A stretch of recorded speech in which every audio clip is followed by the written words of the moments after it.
పోతామని చెప్పి ఈ సందర్భంగా మీకు గుర్తు చేస్తున్నాం.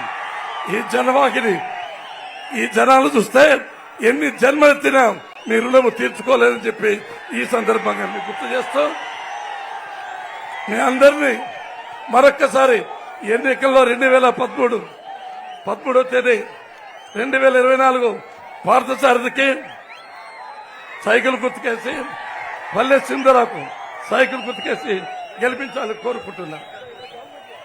ఇప్పుడు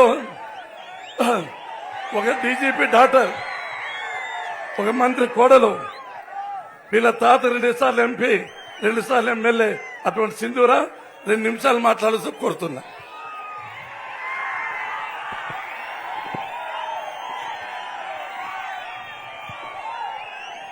నమస్కారం. ఇవాళ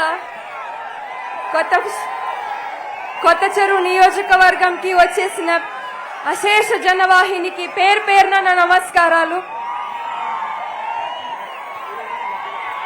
ఇవాళ బాలకృష్ణ గారు రాకతో పుట్టపర్తి నియోజకవర్గం పులకరించింది. ఆయనకి మా కుటుంబానికి ఉన్న అనుబంధం 2 విషయాలు చెప్పాలనుకుంటున్నా. ఈ సందర్భంగా నేను 2017లో మా అత్తమ్మకి క్యాన్సర్ డిటెక్ట్ అయింది.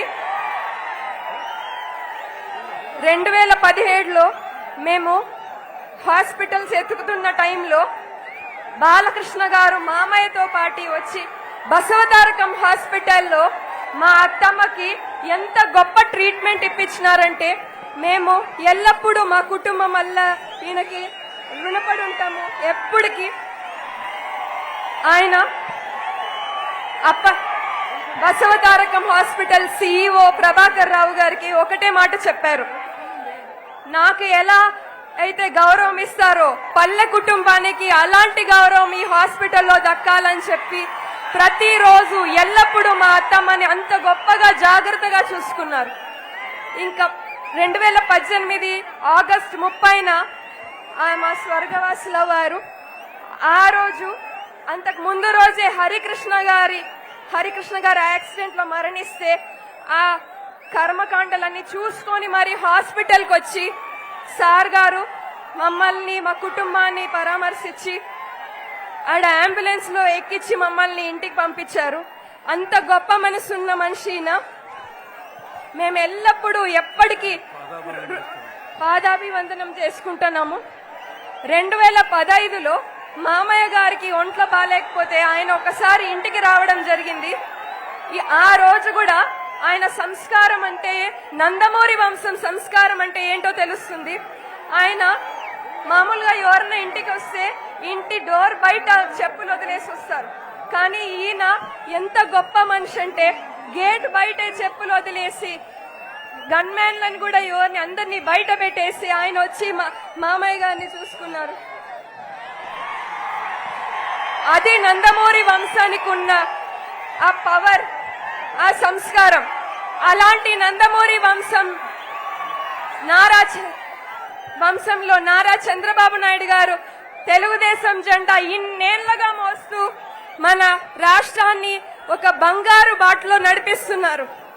గత 5 సంవత్సరాలుగా మనం చూసుకుంటే ఒక్క అభివృద్ధి పని అంటూ మన ఆంధ్రప్రదేశ్ రాష్ట్రంలో ఎక్కడ కూడా కన్ను పొడుచుకున్నా కూడా కనపడని పరిస్థితి. ఇప్పుడు మీరు చూసుకుంటే మామూలుగా ఒక రాష్ట్రం మంచిగా నడవాలి అంటే ఒక సైడ్ సైకిల్ కి 2 చక్రాలు ఉన్నట్టు అభివృద్ధి సంక్షేమం 2 బ్యాలెన్స్ లో వెళ్ళాలి.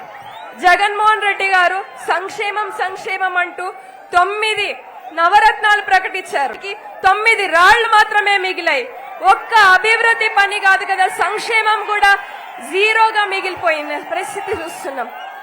ఇలాంటి ఒక కష్టమైన పరిస్థితి నుంచి 10 లక్షల కోట్ల అప్పు నుంచి మన రాష్ట్రం బయటపడాలి అంటే అక్కడ పైన తెలుగుదేశం జెండా ఎగరాల్సిందే. చంద్రబాబు నాయుడు గారు అక్కడ పైన సీఎం గా రావాల్సిందే. Dhanalakshmi ventures DTCP approved layout Amalapuram పట్టణానికి అతి చేరువలో ఆహ్లాదకరమైన వాతావరణంలో 100% వాస్తుకు సరిపడిన సువిశాలమైన రోడ్లు, కరెంట్ మరియు అత్యాధునిక డ్రైనేజీ వ్యవస్థతో చుట్టూ ఫెన్సింగ్ తో ప్లాట్లు అమ్మకమునకు కలవు. అందరికీ అందుబాటు ధరలలో అత్యాధునిక సదుపాయాలతో గేటెడ్ కమ్యూనిటీ వెంచర్స్. మీ సొంత ఇంటి కలను సాకారం చేసుకోండి. Dhanalakshmi ventures, Edarapalli Mukkamala bypass road ఆనుకుని మొసళ్లపల్లి గ్రామంలో. సెల్ 9949227227 మరియు 9676223455.